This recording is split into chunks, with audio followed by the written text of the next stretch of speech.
Fala pessoal, tudo bem com vocês? Professor Lanzarin aqui e hoje eu trago uma aula com questões exclusivas da banca Sesgran-Rio, um especial para quem vai fazer o concurso de técnico bancário do Banco da Amazônia, mas também serve para você que quer aprender um pouco mais sobre informática para concurso ou vai prestar alguma outra prova da banca Sesgran-Rio. Para você não se esquecer durante o vídeo, já deixa o seu like agora e se é novo aqui no canal, se inscreve. Aqui embaixo na descrição do vídeo eu vou deixar o material da prova em PDF, beleza? Bora para a primeira questão? Uma pessoa abriu a pasta C:/USR1/P1 utilizando o Windows Explorer, explorador de arquivos.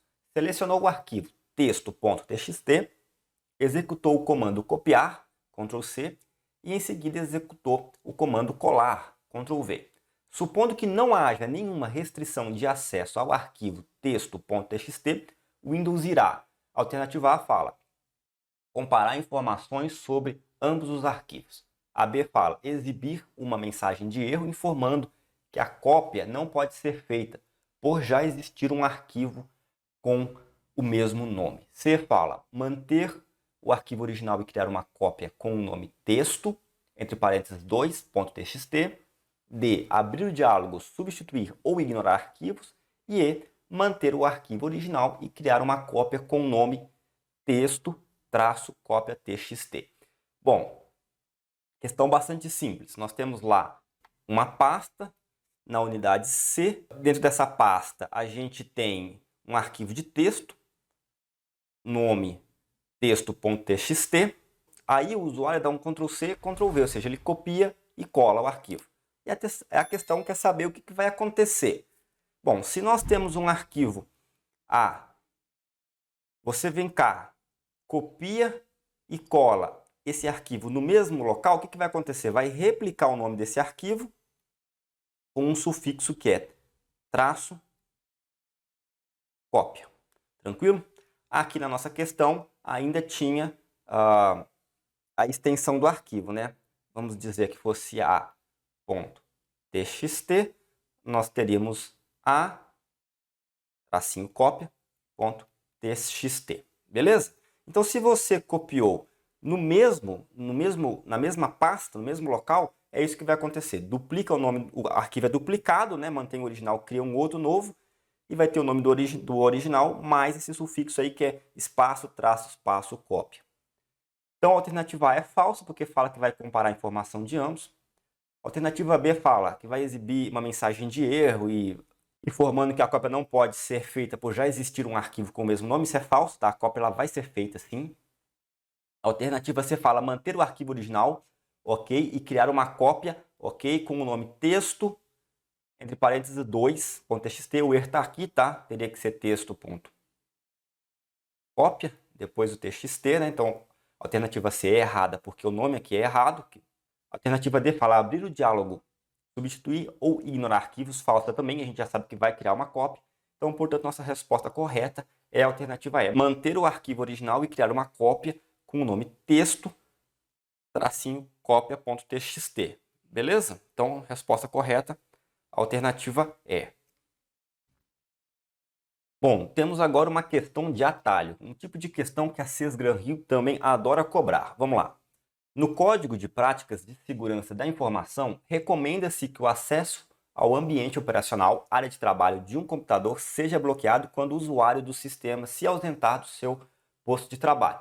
Bom, coisa simples, né? Você trabalha num lugar lá qualquer que seja, numa empresa, repartição pública, você saiu da mesa, você bloqueia o seu computador. É isso que está dizendo. O atalho da tecla no Windows 10 para fazer esse bloqueio requer o pressionamento combinado das teclas. A alternativa A fala em Ctrl+C. Bom, Ctrl+C é bastante utilizado, bastante comum, né? O Ctrl+C ele vai fazer o quê? Ele vai fazer uma cópia, né? O Ctrl+C serve para quê? Então, para copiar. Beleza? Então, não é nossa resposta. A alternativa B fala em Ctrl+Z, né? Ctrl+Z. Bom, Ctrl+Z também bastante utilizado, ele vai desfazer, né, alguma coisa que você tenha feito. Foi lá, excluiu um arquivo, não queria, Ctrl+Z. Digitou um número errado no Word ou no Excel, quer desfazer esse número, quer tirar esse número, Ctrl+Z, beleza? Então a gente tem aqui o desfazer um Ctrl Z. E só aqui aproveitando, né, eu sempre falo, nas nossas aulas não é só passar o gabarito, a gente sempre quer te ensinar a fazer a prova e também aprender um pouco mais sobre informática. Você deu um Ctrl Z, arrependeu do Ctrl Z, quer desfazer o Ctrl Z? Ctrl mais Y, beleza? Então Ctrl Z desfaz, Ctrl Y desfaz o que se desfez, vamos dizer. E alternativa C, outro atalho bastante utilizado, Alt F4. O Alt F4 ele vai fazer o quê? Ele vai fechar a janela do que você estiver usando ali. Tá usando um aplicativo, deu Alt F4, fecha a janela, beleza? Tá navegando na internet, com o Google Chrome aberto ali, F4, Alt F4, você fecha a janela, beleza? Se tiver tudo fechado, deu Alt F4, você abre a opção de desligar o computador. Alternativa D fala logotipo do Windows, ou seja, a tecla do Windows mais D. Isso aqui vai fazer o quê? Um atalho bastante bom também para você usar no dia a dia. Ele vai mostrar a área de trabalho. Teclar na tecla a tecla do Windows, com o logotipo do Windows, mais Ctrl D, é o mesmo que você ir lá naquele cantinho na barra de tarefas, né, o canto inferior direito, e clicar ali. O que acontece quando você clica ali ou quando você tecla a tecla do Windows mais o D? Você mostra a área de trabalho. Portanto, também não é a nossa resposta. Então, por último, a alternativa correta é a alternativa E. O logotipo do Windows mais o L, tá? Então, se você tem lá no seu computador, quer bloquear ele rapidamente, tecla ali a tecla do Windows mais o Ctrl L que você vai bloquear a área de trabalho.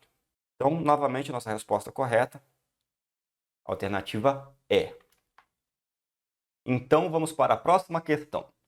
Um usuário deseja acessar seus e-mails de vários dispositivos diferentes sem baixar as mensagens para um dispositivo específico.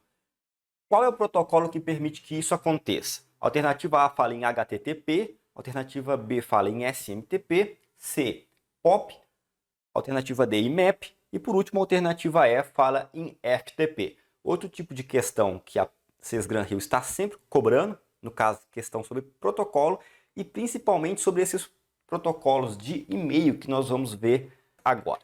Vamos lá. Vamos entender o que significa cada um desses protocolos. Bom, primeiro nós temos aí o nome de cada um deles e vamos primeiro começar a excluir o que não é. Bom, o primeiro não se trata de um protocolo de e-mail, tá? Nós temos aqui o HTTP, que ele é um protocolo de comunicação que é utilizado pelo sistema de informação de hipermídia. O que é isso? Ele basicamente é base, quer ver, bem claro aqui para você entender, base para a comunicação de dados da World Wide Web, ou seja, ele vai ser a base para comunicar dados ali quando você navega pela internet, quando você abre uma página de hipertexto, quando você abre a www, tá? Vai ser a base de comunicação ali entre na troca da comunicação de dados de hipertexto. Lembrando que hipertexto vai ter multimídias, né? Vai ter hipermídias, vai ter texto, vai ter imagem, vai ter som, vai ter vídeo, tá? Lembrando que pode ter também o HTTPS, tá? Que aí vai ser exatamente a mesma coisa, só que com uma camada de segurança. Outro que também não é aqui o FTP, tá? O FTP também está bastante associado à internet, mas no caso ele é basicamente um tipo de conexão que vai permitir a troca de dados pela internet, a troca de dados entre dois dispositivos, tá? Nós temos aqui o que? Um protocolo de transferência de arquivo, beleza? Então, FTP, troca de dados.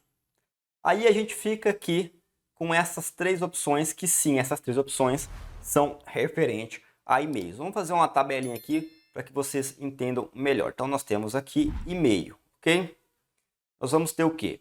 Nós vamos ter o envio e nós vamos ter o recebimento. De uma maneira, uma simplificação grosseira para você entender, lembrando que aqui que a gente quer que você entenda de informática, para você usar no seu dia a dia, para você passar na prova, né? Não para virar um especialista. Então nós temos o recebimento, que ele baixa a mensagem faz o download da mensagem e nós temos um protocolo que não baixa a mensagem, beleza? E nós temos um protocolo de envio. Então vamos entender o que é cada um desses. O e-mail. Quando a gente quer enviar um e-mail, nós vamos usar o quê? Nós vamos usar o SMTP, tranquilo? Um macetezinho para você lembrar, bem simples, é a própria sigla aqui, ó. Sua mensagem está partindo. Então, beleza. Então, falou de e-mail, envio de e-mail, SMTP. E nós vamos ter dois protocolos para recebimento de mensagem, recebimento de e-mail. Um vai permitir com que você acesse esse e-mail no provedor sem que seja necessário baixar essa mensagem para o seu computador. Ou seja, ele vai permitir que você acesse, tá? Então ele vai só acessar, ele não vai baixar. Aí nesse caso, é bom lembrar você lembrar do A de acesso aqui, e nós temos, né, o e-mail recebimento sem baixar a mensagem, o IMAP, tranquilo? Já o protocolo POP3, ó, aqui na questão está falando só em POP, mas poderia ser /3 ou só POP3, que é a versão 3, ele é responsável para você acessar a imagem, transferindo aquele e-mail, ou seja, baixando aquela mensagem para o seu dispositivo. Então, e-mail, recebimento, que baixa a mensagem no seu dispositivo, nós temos aqui o POP ou o POP3, né, que nada mais é que uma versão, a terceira versão do POP. Tranquilo? Então, que é aquele que permite só o acesso, aquele que você vai só acessar a mensagem sem baixar, lembra aqui, ó, o IMAP, tá? Com A aqui de acesso. Aquele que baixa a mensagem no seu dispositivo, POP ou POP3, pode cair das duas formas. Lembrando que o IMAP é o mais utilizado. Tranquilo? Então, a questão pede o quê? Olha lá, o usuário deseja acessar seus e-mails de vários dispositivos diferentes, sem baixar as mensagens. Ele quer ter só o acesso, ele não quer baixar. Então, IMAP, nossa resposta correta. Alternativa D. O agente comercial de uma empresa elaborou uma planilha no Microsoft Excel para lançar os débitos de seus clientes. Ele a configurou para controlar automaticamente as seguintes regras: A. Admitir apenas débitos entre 40 mil e 110 mil. E B. Destacar em cor diferente os débitos entre 90 mil e 110 mil. Quais são os recursos do Microsoft Excel que o agente comercial deverá utilizar respectivamente para obter esse controle? Alternativa A fala em validação de dados e formatação condicional. Alternativa B fala em formatação condicional e gerenciador de cenários. Alternativa C fala em verificação de erros e teste de hipóteses. Alternativa D em função de consolidação, formatação condicional. E a alternativa E, classificar e filtrar e validação de dados. Bom, vamos dar uma olhada aqui nessas questões. Olha só. A primeira coisa que a gente tem que fazer aqui, ó, na alternativa que ele tem que fazer é admitir apenas valores, né, entre 40 mil e 110 mil. Ou seja, ele vai ter lá a planilha dele e só vai entrar valores que estão entre 40 mil e 110 mil. Então veja só, tem alguma coisa a ver com consolidação? Por exemplo, função de consolidação aqui? Não, né? Tem nada a ver com consolidação. Verificação de erros? Também não vai verificar erro nenhum. Classificar e filtrar? Não, tá? É admitir, ou seja, a planilha, lá na planilha dele, na célula, quando ele for inserir o dado, só vai poder entrar entre 40 mil e 110 mil, tá? Então não tem como ver com classificar e filtrar. É diferente de você ter uma coluna com vários valores e ali você filtrar aqueles que são entre 40 mil e 110 mil. Na verdade, aqui ele está falando sobre colocar os valores dentro. Também não tem muito a ver com classificar e filtrar. Aí a gente fica entre formatação condicional e validação de dados. Mas olha só, olha o que diz a alternativa B. Destacar em cor diferente os débitos entre 90 mil e 110 mil. Concorda comigo que destacar em cor diferente, nós estamos falando aqui de uma formatação? Então, olha só, nós temos uma formatação em função de uma condição. A gente tem o que aqui? Uma formatação condicional. Então, alternativa correta, validação de dados para A, aqui ó, admitir apenas débito entre 40 mil e 110 mil, ou seja, vai validar dados apenas dentro dessa condição, né, 40 mil até 110 mil. E a alternativa B, destacar em cor diferente, ou seja, formatar células para os débitos entre 90 e 110 mil, ou seja, vai colocar uma formatação de acordo com uma condição. Aí nós temos o que aqui? Formatação condicional. Portanto, nossa resposta correta, alternativa A. Então, vamos para mais uma questão no Microsoft Excel. Um assistente administrativo de uma empresa desejava organizar as despesas que controlava com uma planilha Excel. Preencheu então um trecho da planilha representado abaixo com os valores das despesas de um determinado mês. As outras células da planilha estão vazias. Bom, aí embaixo vocês conseguem ver na sua tela aí a planilha em questão. Ele colocou aqui os itens, né, na coluna A, então lá, gasolina, lanche, luz, entre outros. Na coluna B ele colocou despesas e na C ele colocou o percentual. Olha só o que diz a questão. Seu objetivo era preencher automaticamente as células da coluna C com um percentual de despesas de cada item representa em relação à despesa total realizada. Ou seja, aqui no C, na coluna C, como ele intitulou aqui percentual, e ele quer para cada item, ele quer saber o quê? O percentual desse valor em relação ao total. Para linha 2 aqui onde tem gasolina, ou mesmo para lanche, assim sucessivamente. A fórmula que foi colada na célula 2 e depois copiada para as células de C3 até C9, que gerou o resultado apresentado foi. Então veja só, ele colocou uma célula aqui na célula C2 e quer saber qual célula foi essa que, além de servir para responder, para colocar o percentual aqui em C2, também serviu para os demais, C3 até C9. Eu marquei C8, mas é C9 também, tá? Porque nós temos ali no final um 100%. Então veja só, ele quer saber o percentual de cada item pelo total. Então nós vamos colocar o quê? Uma divisão, tá? Uma divisão desse item pelo total. Só que como é um percentual, vai ser por 100. Então nós vamos colocar o quê? Vamos lá. Estamos falando da linha 2. B2, beleza? Que é a despesa ali da gasolina, onde está aquele 850. B2 vezes 100 dividido pelo total. Qual que é o total? B9. Tranquilo? Temos aqui linha B, linha 9, temos aqui o total. Esse valor está somando todos os outros. Esse 100 poderia estar em outro lugar? Poderia. Poderia ser B2 dividido por B9, depois vezes 100. Mas a gente não tem essa opção aqui nas nossas alternativas, tá? Bom, vou até dar uma pausa aqui para a gente falar sobre as alternativas.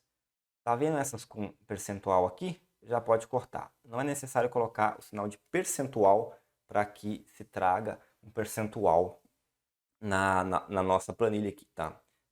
Inclusive, para colocar o sinal de percentual, a gente tem uma formatação lá, que é um assunto para outra hora. Então, a gente já corta essas duas. O negócio aqui é fórmula mesmo. Então, temos B2 vezes 100 dividido por B9. Então, traria aqui esse 25,8 que nós estamos vendo aqui, tá? Só que ela não quer saber só isso. Porque se você for olhar dessa forma, você pensaria que a resposta é a alternativa B. Mas não é. Por quê? Porque ele quer copiar essa função nas demais células, de forma que ela se adapte ali e traga em cada uma o percentual relativo àquela célula. Beleza. Como eu vou copiar a função da célula C2 e colocar na C3, na C4, na C5, respectivamente, vai acontecer uma atualização das células. Então, se essa função na linha 2 é assim, B2 vezes 100 dividido por B9, Na linha 3, quando eu copiar e colar, ou quando eu puxar, vai fazer o quê? Eu subi uma linha, olha só, o B vai subir uma linha também. B3 vezes 100 dividido por B, 10. E na linha 4? Na linha 4 acontece a mesma coisa. Subiu uma linha, olha lá, o B3 vai subir uma linha também, uma linha acima de 3, 4. Então vai ficar B4 vezes 100 dividido por quem? Por B11. Então, a gente precisa fazer um bloqueio aqui. Por quê? Na linha 2 tem que ser B2, ok. Na linha 3 tem que ser B3, ok. Na linha 4 tem que ser B4. Porém, em todas as linhas tem que ser B9. E na linha 3 foi B10, na linha 4 foi B11 e deveria ser o quê? B9. Para isso a gente precisa congelar ou bloquear a célula B9. Congelar ou bloquear. Como é que a gente congela ou bloqueia uma célula? A gente coloca o número do cifrão. Então, se eu quero congelar a coluna, ou seja, sempre seja B, não importa se eu puxo uma coluna na frente, não passe para C, se eu puxar duas, não passe para D, eu coloco o quê? Cifrão e B. Dessa forma eu congelei o B. Mas eu preciso congelar o 9 também, para que não aconteça isso. O 9 não vira um 10, depois vira um 11. Mais uma vez. Cifrão e 9. Dessa forma, a nossa função vai ser o seguinte, igual B2 sem congelar, sem bloquear, vezes 100, tá? Vamos lá, lembrando, B2 porque é o valor, né, da despesa da linha 2, vezes 100 porque é percentual, dividido por cifrão para congelar coluna, cifrão para congelar o 9. Beleza? Então, isso aqui nós vamos ter na linha 2. Quando a gente puxar para a linha 3, acontece o quê? O B2 não está congelado, ele passa para B3 vezes 100. Porém, olha só, como está congelado, a gente mantém o B9. Então, a gente tem o valor da linha 3 dividido pelo total. Não há uma alteração no total. Beleza? Quando for para a linha 4, mesma coisa. B4 vezes 100 dividido por cifrão, B cifrão 9. Ou seja, temos sempre o total ali garantido na função. Ao olhar as nossas funções, as nossas alternativas, a gente vê que a resposta correta é a C. Beleza? Resposta C. Por que não é a B? Bom, a B foi a primeira que a gente fez, né? Não tem nada bloqueado aqui. Então, conforme a gente for subindo as linhas, vai alterando o valor de B2, né? Vai B2, B3, B4, assim sucessivamente. Mas acontece o mesmo com B9. Então, vai ser B9, B10, e a gente sabe que o total está aqui em B9. Entrou em B10, vai ser dividido por zero. Então, não vai rolar. Corta B. Já a alternativa A manteve B2 vezes 100, ok, mas na hora de bloquear, bloqueou só o B, não bloqueou o 9. O 9 é o que tinha que estar bloqueado. A resposta poderia ser até isso aqui, ó, B, cifrão 9, porque a hora que puxar, vai puxar na mesma coluna mesmo, não vai haver alteração de coluna, mas o 9 tem que ficar travado. Não pode ser B10, B11, B12, tem que ser sempre B9, beleza? Então a gente corta a alternativa A também. Resposta correta, alternativa C. Bom, então nós temos aqui uma planilha igual à do exercício, né? E vamos fazer um teste. Olha lá, vou começar com igual 850, ou seja, B2 dividido por B9. Olha o que a gente traz. A gente traz um número decimal. Então, para que esse número não fique um decimal, vamos colocar um vezes 100. Lembrando que eu poderia colocar o 100 tanto B2 vezes 100 ou B9 vezes 100. Mas as nossas alternativas trabalham com vezes 100 no B2. Então, a gente vai seguir essa forma. Vamos lá. Vezes 100. Vamos colocar o quê? Duas casas depois da vírgula. Igual lá no exercício. Temos aí, então, 25,9. Igual no exercício. Agora, veja só. Eu não travei o B9. Olha o que acontece quando eu puxo até o C9. Dá um erro. Por quê? Porque, veja só. Ao apertar F2, é possível ver que eu estou pegando o B2 aqui em azul e o B9 aqui embaixo. Ok. Para a linha 2 está certo. Mas vamos ver a linha de baixo. Olha aí.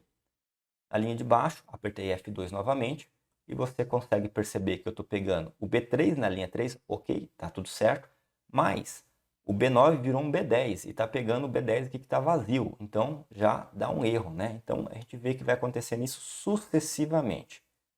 Vamos fazer o seguinte, a gente vem cá na célula C2 e bloqueia a célula B9, apertando F4. Olha lá, entrou o quê? Um cifrão antes do B, um cifrão antes do 9. A célula está bloqueada. Dou um Enter, ok? Agora eu venho cá, copio a célula C2, como manda a questão, seleciono aqui de C3 a C9 e dou um Enter para colar. Olha aí o que acontece.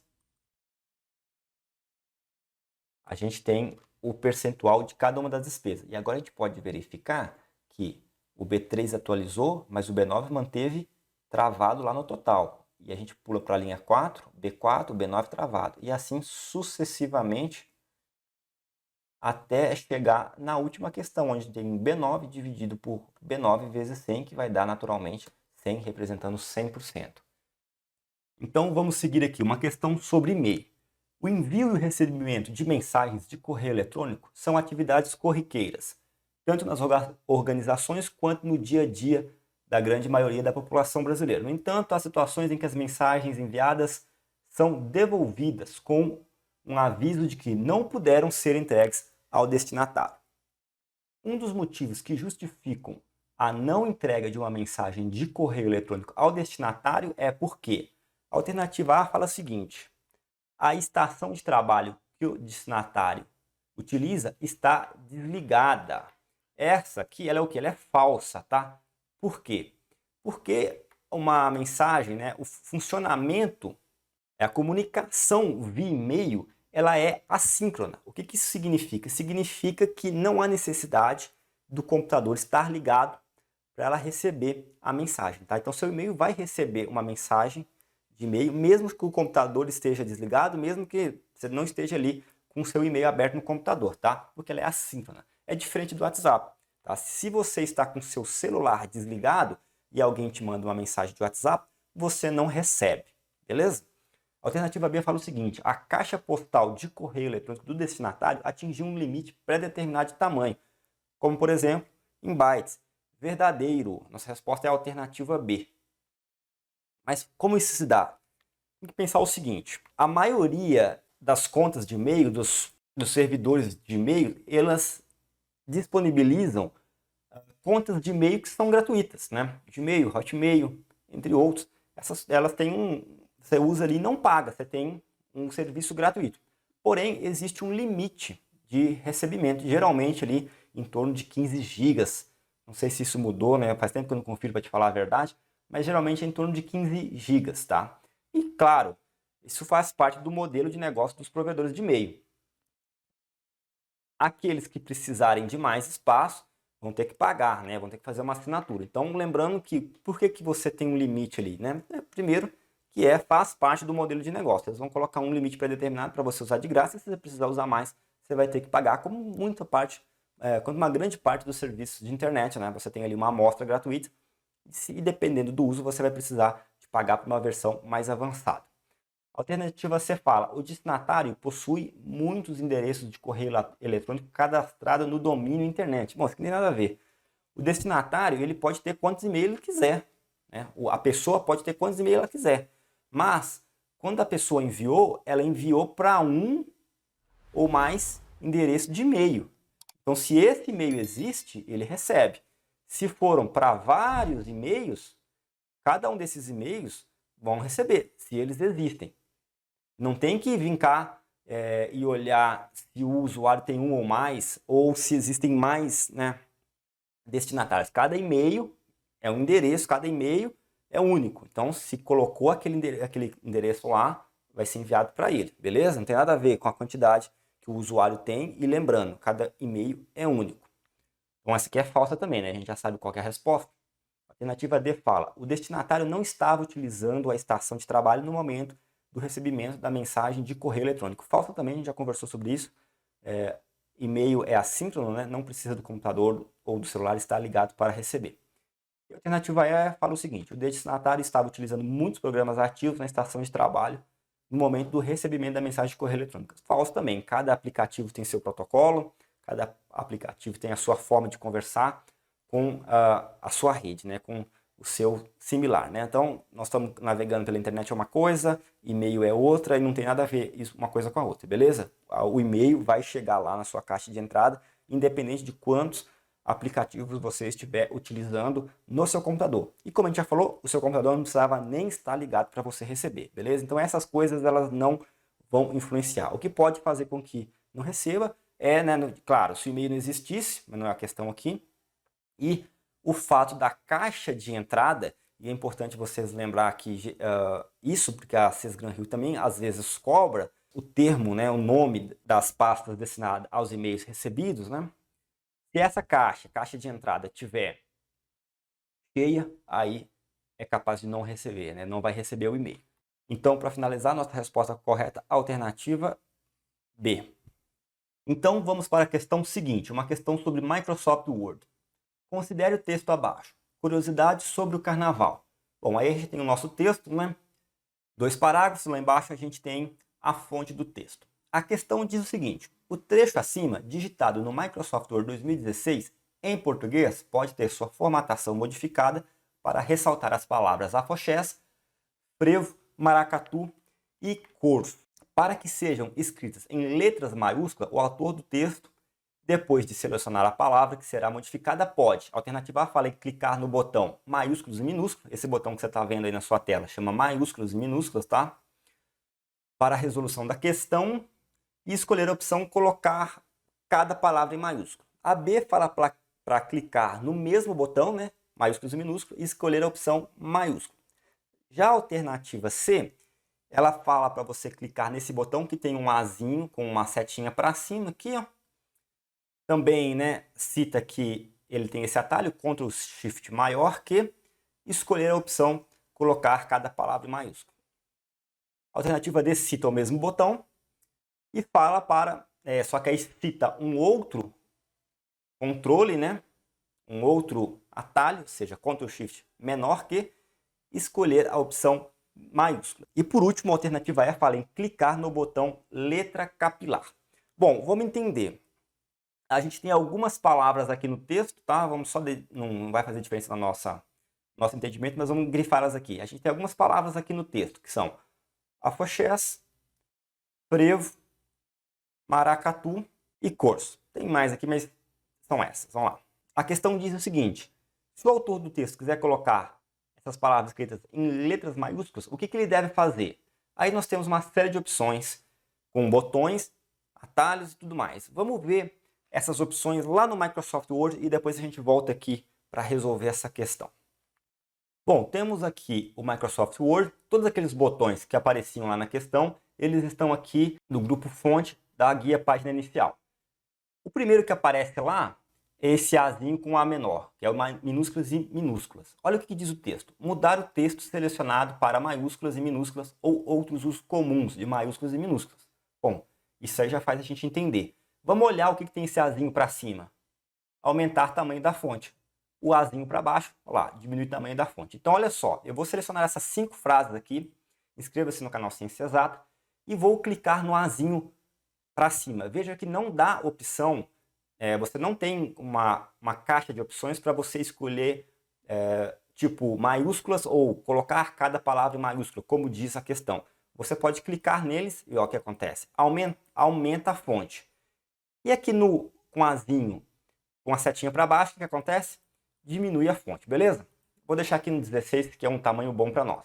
Então, como vocês percebem, não há uma lista de opções abaixo. Já o botão maiúsculos e minúsculas tem esse Azinho aqui, ó, tem essa setinha aqui para baixo, que te dá uma série de opções.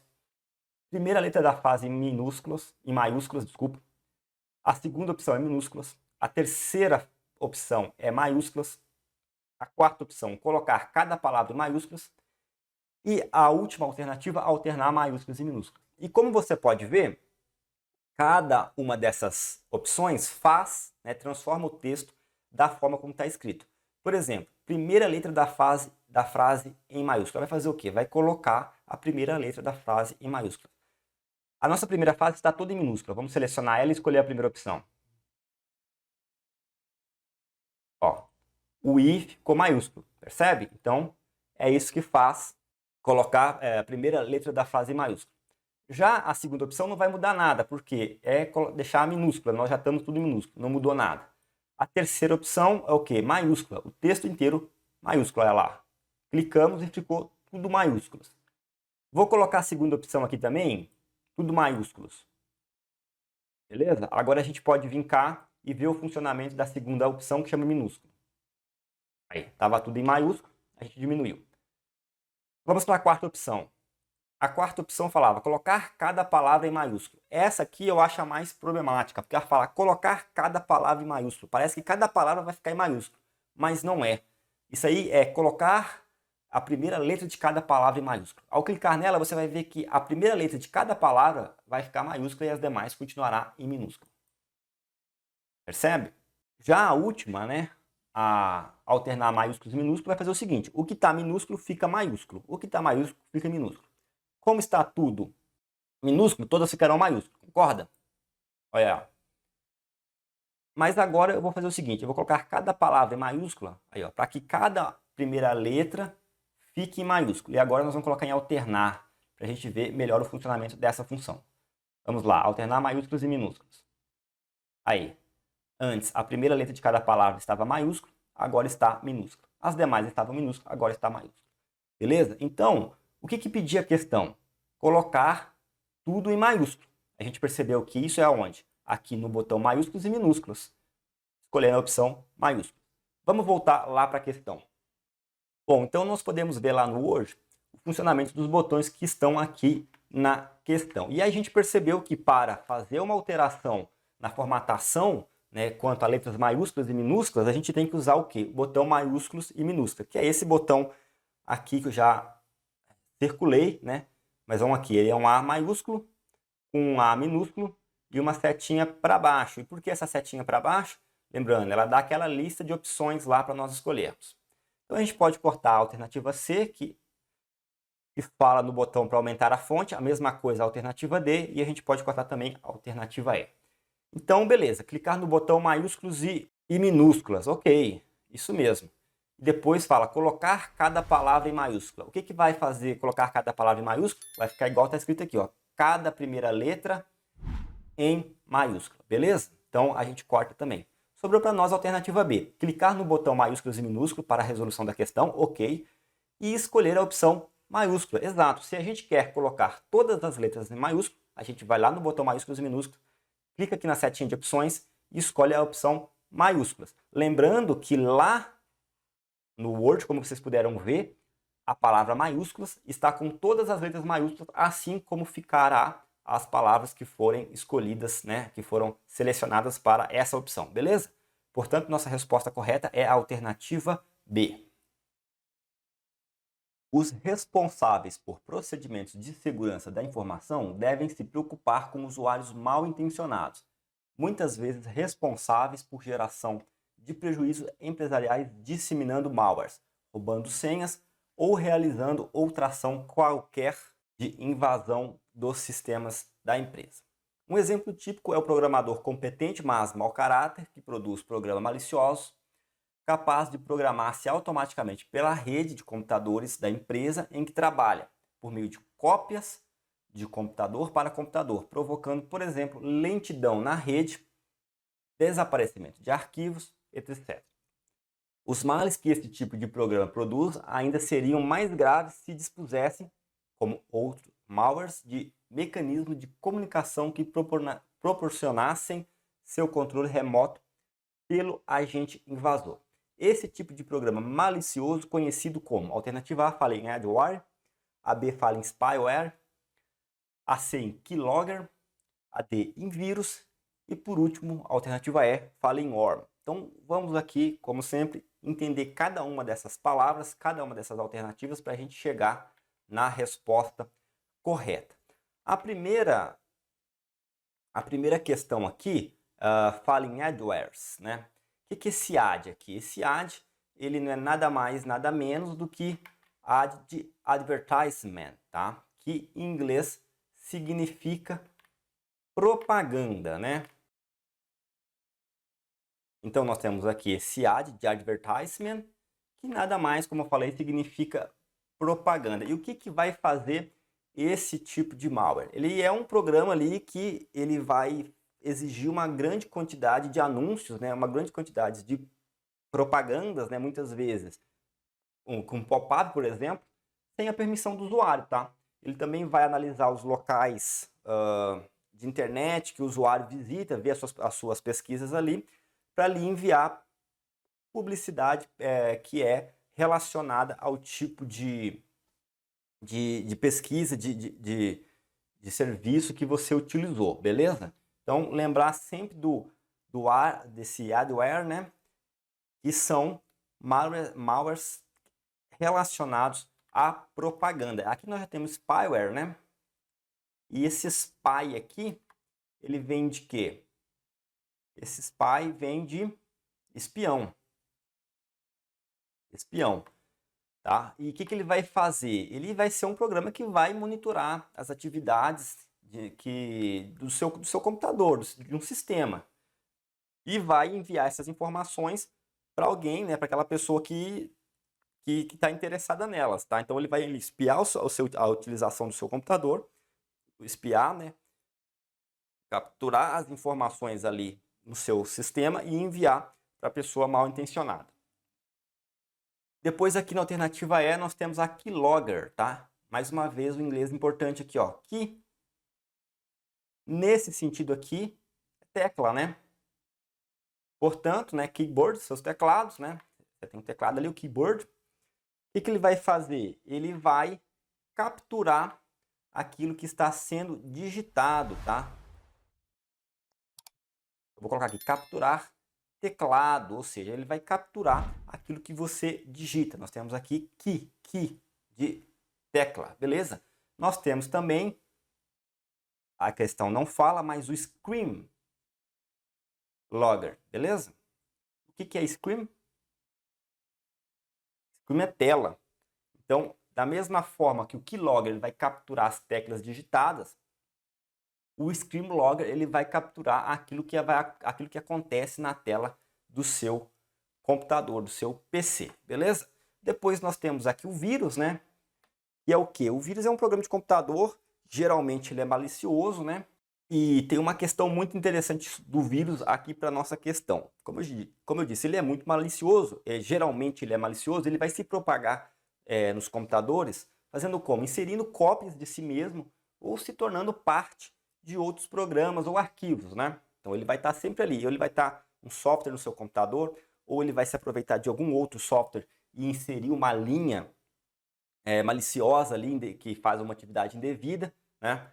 Para causar algum dano. Só que para que isso aconteça, para o vírus se tornar ativo, para dar continuidade ao processo de infecção, ele depende da pessoa ir lá e executar o programa, tá? Ou o arquivo hospedeiro, né? Ou aquele arquivo que tem ali o vírus nele, beleza? Então isso é muito importante. Para o computador ser infectado, para o vírus fazer o trabalho dele ali, você precisa executar. Já o worm não. O worm ele é capaz de se propagar automaticamente pelas redes, tá? Ele vai enviar cópias de si mesmo de computador para computador, beleza? Não há necessidade de você ir lá e executar ela, tá? Ele vai fazer isso automaticamente. Então aqui nós temos uma diferença básica entre vírus, né? Os dois são malwares. Eu vou colocar aqui malware, os dois são malwares. Só que o vírus, ele tem o quê? Necessidade de ser executado. Você ir lá e colocar aquele software que parece ser inofensivo, né, para executar ele, ou acessar aquele arquivo que está contaminado, aquele arquivo hospedeiro. Já o worm, ele se propaga automaticamente, ou seja, ele cria, né, ele é capaz de enviar cópias dele mesmo e também se propaga ali, como eu falei, sem necessidade de ser executado, beleza? Então, a questão fala o quê? Olha lá, produz programa malicioso, né? Nós estamos falando aqui só de malwares, lógico, capaz de propagar-se automaticamente pela rede de computadores da empresa em que trabalha, por meio de quê? Cópias de computador para computador. Então, nós temos aqui a nossa resposta, provocando, por exemplo, lentidão na rede. Então, todos esses malwares que nós temos aqui, aquele que causa mal e não há necessidade de ser executado, que se propaga e funciona automaticamente, é o worm. Com isso, nossa resposta correta é a alternativa E. Existem soluções de hardware e software que buscam minimizar as chances de um ataque a sistemas computacionais ser bem-sucedido. Dentre tais soluções de segurança, há uma que monitora o tráfego de entrada e saída de rede, funcionando como um filtro de pacotes, permitindo ou não a sua liberação a partir de um conjunto de regras estabelecidas. Essa solução é anti-malware, dispositivo USB, firewall, phishing ou SQL injection. Bom, vamos lá. Primeiro vamos cortar aquilo que está mais fora de contexto. A primeira aqui que nós vamos cortar é dispositivo USB. Nada tem a ver, né? Dispositivo USB você conecta ali no seu computador através de uma entrada USB e o computador vai entender assim que é o que você está conectando ali? Um dispositivo USB, seja um pendrive, seja um HD, seja um mouse, beleza? Então, um dispositivo USB totalmente fora de contexto aqui. Bom, para quem não conhece, SQL ela é uma linguagem de consulta. Então você vai usar o quê? Você vai usar o SQL para fazer pesquisas num banco de dados, beleza? Você vai digitar ali, vai fazer uma linguagem ali, vai digitar umas linhas de um código que vai trazer para você informações de um banco de dados específico, né, de alguma fonte de dados. E o que é essa injeção de SQL, ou SQL injection? Ele nada mais é do que uma ameaça que vai aproveitar, né, ela vai se aproveitar de alguma falha ali nesse sistema, né, nessas linguagens que comunicam, que interagem com um banco de dados, inserindo ali entre as linhas de SQL instruções, né, instruções de SQL, instruções de buscas de dados que são personalizadas e indevidas, né, com aquela consulta que você está fazendo. Ou seja, vai fazer ali uma busca de dados que é, né, uma inserção, né, de uma instrução SQL, seja para busca de dados ou para inserção de informação, que é totalmente indevida, beleza? Então ela vai se aproveitar dessa interação que você tem ali com o banco de dados. Então essas duas são as mais fora de contexto. Aí nós vamos ter aqui o phishing. Para quem não sabe, o phishing ele é uma modalidade de fraude que ele vai se aproveitar do usuário da seguinte forma.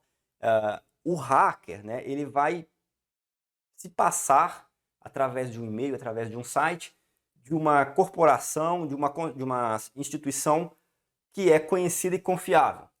Por exemplo, você abre seu e-mail lá e chegou um e-mail para você que o hacker mandou, porém ele copiou o layout, a página de um banco ou de uma empresa de computadores, que vende computadores. E ali tem um link para você clicar com a informação, né, pedindo para que você atualize seus dados ou insira novas informações e tudo mais. Aí você acha que realmente é um site de vendas de uma empresa de computador ou realmente é o banco querendo informações, clica. Ao clicar ali, você abre uma brecha para que ele instale um software no seu computador que vai simplesmente copiar aquilo que você digita no teclado. Então, ele vai fazer o quê? Ele vai pegar informações suas, seja informações de dados sociais, dados dos documentos ou informações financeiras. Tá? Então, ele vai pescar aquelas informações do seu computador, aquelas informações que você digitar e vai ser dessa forma. Primeiro vai se passar por uma empresa, uma instituição, uma organização confiável, né, utilizando, como eu falei, uma URL parecida, com uma página bastante parecida, tá? Para que você entre, insira as informações, clique no que eles querem, permitindo assim com que seja instalado o software que vai copiar essas informações. De toda forma, então, também não é o phishing. E a gente fica entre malware e firewall. Bom, vamos lá. O anti-malware, ele é o quê? Ele é uma nomenclatura mais moderna daquilo que a gente chamava de antivírus, tá? Mas por que que mudou? Porque o anti-malware, ele é mais adequado, porque o vírus é um tipo de malware, mas não é o único. E hoje esses dispositivos de proteção, eles não vêm só para te proteger apenas de vírus, eles vêm para te proteger também de outros tipos de software, né? Que são danosos para o seu computador, mal intencionados, ou seja, outros tipos de malware. Então ele é um antivírus e anti outros malwares. Então o nome mais adequado é anti-malware mesmo. O que ele faz? Ele vai passar ali no seu computador e vai procurar se tem algum software que é malicioso ou se tem alguma linha de código, alguma coisa ali num software que parece ser inofensivo, mas que ele vai ser danoso para você ou para o seu computador, tá? Então também não é. Por quê? Porque o dispositivo aqui da questão, ele vai agir ele vai monitorar, né, na entrada e na saída, né, no tráfego ali, ó, de entrada e saída da rede. Ele vai funcionar como um filtro de pacotes, permitindo ou não a sua liberação a partir de um conjunto de regras específicas. Ou seja, ele é um filtro, um excelente nome. Firewall quase nunca é traduzido, mas ele significa aqui, ó, parede corta-fogo, tá? Como você pode entender, parede corta-fogo, ela vai fazer com que, ela vai impedir se acontecer um incêndio, por exemplo, que esse incêndio se alastre, tá? Ela é uma parede ali que vai funcionar como uma barreira. Então, o firewall no nosso computador, né, na questão de informática, ele nada mais é que um dispositivo ali, um software que vai lidar com invasões ativas, tá? A diferença dele, a principal diferença dele pro anti-malware vai ser onde ele atua.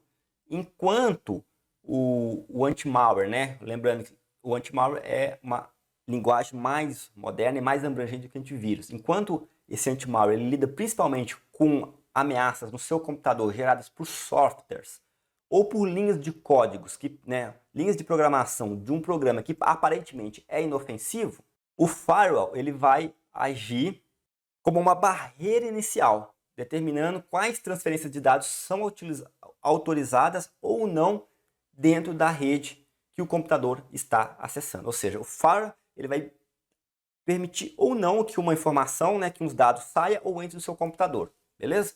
O anti-malware vai pesquisar no seu computador programas que são maliciosos ou programas que são aparentemente inofensivos, mas que tem ali uma linha de código que pode ser maliciosa, entendeu? Essa é a diferença. Como a nossa questão está falando de soluções, né, que monitora a entrada e saída de tráfego, nós estamos falando aqui de um firewall, beleza? Então, nossa resposta correta, alternativa C. Um navegador Chrome permite que seja utilizado o modo incógnito. O que é garantido nesse modo? Alternativa A. O empregador não poderá ver o que o seu funcionário está fazendo. Alternativa B. Os sites que um usuário visita não detectam seu endereço IP. Alternativa C. Os cookies de um usuário serão salvos com uma senha de acesso privada. Alternativa D. A história de navegação de um usuário não será salva. E por último, a alternativa E. Toda a comunicação será feita pelo protocolo seguro HTTPS. Bom, então o que nós temos aqui? Navegador Chrome, né? No exemplo aqui na questão foi usado o navegador Chrome, mas essa opção de módulo incógnito, ela vai existir em outras ferramentas de navegação, tá? Em outros navegadores, em outros browsers, com nomes diferentes. Então vai ter lá modo oculto, modo anônimo, navegar sem deixar rastro, entre outros nomes. O que importa para nós aqui é que você está navegando de uma forma oculta, vamos dizer, que seria uma palavra bem genérica. O que isso garante? Quando você navega no modo oculto, garante que aqueles sites que você está navegando e qualquer outra informação que faça com que alguém entre no navegador e descubra por onde você navegou, não seja salvo. Falando de outra forma, ele garante que através do navegador ninguém consegue entender, ninguém consegue saber por onde você navegou, tá? Ele vai fazer com que o seu histórico de navegação não seja salvo, beleza? Navegou ali, entrou nos sites, acabou. O pessoal, através do navegador, não consegue saber aonde você foi, beleza? Mas é muito importante que você saiba isso, através do navegador. A empresa, né, o site que você entrou, ele vai saber que você entrou nele. Ele vai ter lá salvo o seu endereço IP. O provedor de internet vai saber, todos vão saber. Só não é possível através do navegador. Então, olha só. A alternativa A fala: o empregador não poderá ver o que o seu funcionário está fazendo. Bom, cuidado com essa aqui, tá? Porque ela fala que o empregador não poderá ver o que o seu funcionário está fazendo. Cara, embora nós tenhamos aqui a resposta correta, a alternativa D, a história de navegação de usuário não será salva, ok, já vamos marcar ela aqui. Essa alternativa A, ela pode te confundir, tá? O empregador não poderá ver se ele sentar no seu computador, abrir o seu navegador e tentar descobrir o que você fez pelo histórico, mas ninguém está falando, né? O modo incógnito não deixa o seu empregador cego, tá? É lógico que ele vai poder ver, ele pode procurar outros caminhos ou pode simplesmente ver o que você está fazendo. Essa informação ela é muito vaga, beleza? Então a alternativa A é falsa, ela é muito vaga. Alternativa B, os sites que um usuário visita não detectam o seu IP. Nós já falamos sobre isso, detecta sim, tá? O seu histórico de navegação, ele é oculto no navegador, mas ao site, cada site que você entrou, sabe que você entrou ali. Então é falso, beleza? Alternativa C, os cookies de um usuário serão salvos com uma senha de acesso privado. Também é falso, nada a ver. Ela não vai ter senha para nada. Você entra ali no modo navegação, navega oculto, né? Navega ali sem ele salvar seu histórico, sai e acabou, não tem nada de senha. Alternativa D, nós já falamos, a história de navegação de um usuário será salva, verdadeiro, essa é a alternativa correta. E por último, toda a comunicação será feita pelo protocolo seguro HTTPS. Falsa, tá? Isso não tem nada a ver com o modo incógnito, isso aí vai depender do site. Alguns sites que você vai entrar vai ser HTTP, que é o protocolo, né, de troca de dados na internet, no World Wide Web, tá? Ou vai ser HTTPS. O que é esse S? Esse S diz que aquele protocolo é mais seguro, tem ali camadas de segurança com criptografias que faz com que somente o emissor e o receptor da mensagem saiba o que tem naquela mensagem e também garante que o emissor da mensagem é realmente quem diz ser, tá? Então a alternativa é falsa, também não tem nada a ver com o protocolo de navegação na internet. Colocar mais uma questão aqui. Algumas questões elas vão perguntar se, vão falar que não é possível salvar o favorito quando você está navegando no modo oculto. No modo oculto, é possível sim você favoritar, tá? Um site, você salvar no favoritos aquele site que você está navegando ali mesmo no modo oculto, beleza? Então, só para finalizar aqui, deixar bem claro um resumão, um navegador Chrome permite que seja utilizado o modo incógnito. O que é garantido nesse modo? A história de navegação de um usuário não será salva, ou seja, seu histórico não será salvo. Portanto, a resposta correta, alternativa D. Então vamos para uma questão de busca na internet. O serviço de buscas do Google é um dos mais usados em todo o mundo. Para as pesquisas, o mais comum é a pessoa informar livremente algumas palavras e verificar se o resultado atende às suas expectativas. Como solicitar corretamente ao Google que seja pesquisada uma correspondência exata da frase prédio mais alto do Brasil? Aí nós temos as nossas alternativas. A alternativa A vai colocar entre barras, né? A alternativa B colocou um menos antes de cada palavra. A alternativa C colocou uma hashtag antes de cada palavra. A alternativa D colocou todo o termo que você quer pesquisar entre aspas duplas. E por último, a alternativa E escreveu a palavra exato, abriu parênteses e colocou entre aspas duplas, né, dentro do parênteses, a frase que está querendo ser procurada, que é prédio mais alto do Brasil. Bom, como a questão diz, quando a gente vai procurar alguma coisa no Google, é comum que venha vários resultados, né? Resultados diversos. Então, se você pesquisa, por exemplo, nado borboleta, vamos lá, você vai lá no Google e digita nado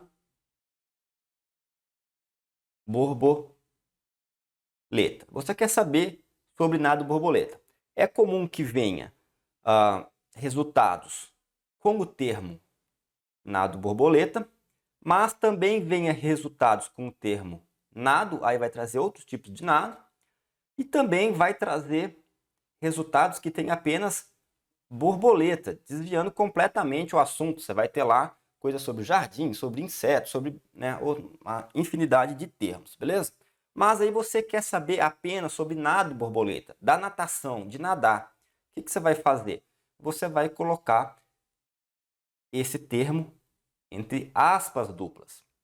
Quando você coloca esse termo entre aspas duplas, o Google vai trazer exatamente como você pesquisou. Então, tá fora trazer termos só com nado, tá fora trazer pesquisas só com borboleta. Vai trazer pastas que estiverem escrito exatamente igual à sua pesquisa. Tranquilo? A pasta vai ter, as pesquisas, as páginas vão ter que trazer a informação exatamente assim, nado borboleta. Beleza, assim a gente consegue entender que a nossa resposta correta aqui é a alternativa D. Então, se você quer que traga exatamente a frase prédio mais alto do Brasil, você pesquisa ela entre aspas duplas e é isso que nós temos aqui na alternativa D. Então, não adianta colocar o termo exato, tá? Às vezes coloca o termo em inglês, mas também não adianta, tá? Não é assim que funciona. Não adianta também colocar a hashtag, que você vai criar aqui só, né, aquelas tags, ou nem isso, na verdade, porque é uma pesquisa, né? E vai trazer muito mais coisas, né? Vai trazer sobre cada uma dessas palavras aqui de toda forma e vai trazer uma hashtag também. Colocar as barras vai fazer com que você pesquise as barras também. E a alternativa B, eu queria chamar a atenção para ela. Por quê? Porque foi colocado um sinal de menos ao lado de cada uma das palavras, tá? É um tracinho, ok, mas como não há espaço nenhum, ela vai entender como um sinal de menos, ou seja, para o Google isso aqui é menos prédio, ou seja, vai trazer pesquisas que não tenham prédio, não tenham mais, não tenham alto, não tenham do Brasil, beleza? Então, se eu tivesse, por exemplo, querendo pesquisar sobre nado, mas eu quero que venha todos os nados, menos o borboleta, eu teria que ter escrito assim, ó, nado, tracinho, borboleta. Lembrando que esse traço, assim, ó, sem espaço, vai significar o quê? Menos, tá? Essa pesquisa aqui vai trazer páginas que tenham a palavra nado e vai excluir páginas que tenham a palavra borboleta, beleza? Então, só voltando aqui, para solicitar, para fazer a pesquisa correta, a gente precisa colocar o termo entre aspas duplas. Com isso, a nossa resposta correta é a alternativa D. O Microsoft Teams possui recursos que apoiam reuniões de times de trabalho em discussões, tais como desenho ou readequação de procedimentos organizacionais. Uma opção disponível para reuniões é o Lobby, que funciona como um discador de chamadas de NetGroup? Não. Um integrador de armazenamento com o OneDrive? Também não, tá? O Teams até tem um armazenamento no OneDrive, assim como tem no SharePoint, por motivos distintos, tá? Mas não tem nada a ver com o Lobby, não tem nada a ver com esta questão. Integrador de tarefas com o calendário? Também não. Notificador do feed de atividades? Também não. Uma sala de espera de reuniões? Uma sala de espera de reuniões com o nome de Lobby? Sim, lógico. Alternativa é, tá? Antigamente, quando o usuário precisava entrar numa reunião, quando ele colocava para aceitar uma reunião, ele já entrava direto na reunião. No Teams tem a opção, né? O usuário lá, o anfitrião da reunião, ele pode configurar isso, tá? Mas existe a opção do lobby. Esse lobby é uma sala de espera. Você aceita, né? Você aceita ali a reunião, você não vai cair direto na reunião quando você for entrar. Você vai cair numa sala de espera. E todos os outros participantes da reunião, eles vão estar esperando. O usuário, que é o organizador da reunião, que é o anfitrião da reunião, ele pode escolher quem entra ou não direto na reunião, tá? Inclusive, lógico, ele vai colocar para que ele entre primeiro, ele entra na reunião, ele consegue observar as pessoas que estão na sala de espera, e a partir dali ele pode permitir ou não a entrada das pessoas que estão na sala de espera. Então é tipo um filtro, beleza? O anfitrião ele também vai poder ir lá nas configurações e configurar quem pode declinar, né, do lobby. Ou seja, aquela pessoa que vai ter tipo, o direito, que vai ter a permissão de, quando entrar na reunião, não passar pelo lobby, ir direto para a reunião, tá? Ele vai fazer isso com ele mesmo, claro, porque de dentro da reunião ele olha quem está no lobby, permite ou não a entrada, escolhe as pessoas. Mas ele também pode ali escolher pessoas que vão chegar e não vão passar pelo lobby, vão entrar direto na reunião. Sei lá, uma pessoa que precisa realmente estar lá, né, que a reunião depende daquela pessoa e a pessoa não é anfitrião, ele pode simplesmente colocar essa pessoa para ter o direito de declinar do lobby e entrar direto na área de reunião, beleza? Então, pessoal, por hoje é isso. Espero que vocês tenham gostado da aula. Se ficou alguma dúvida, escreve aqui nos comentários que eu vou responder na medida do possível. Se não deixou seu like, já deixa. E não se esquece de se inscrever no canal se você é novo aqui, beleza? Até a próxima!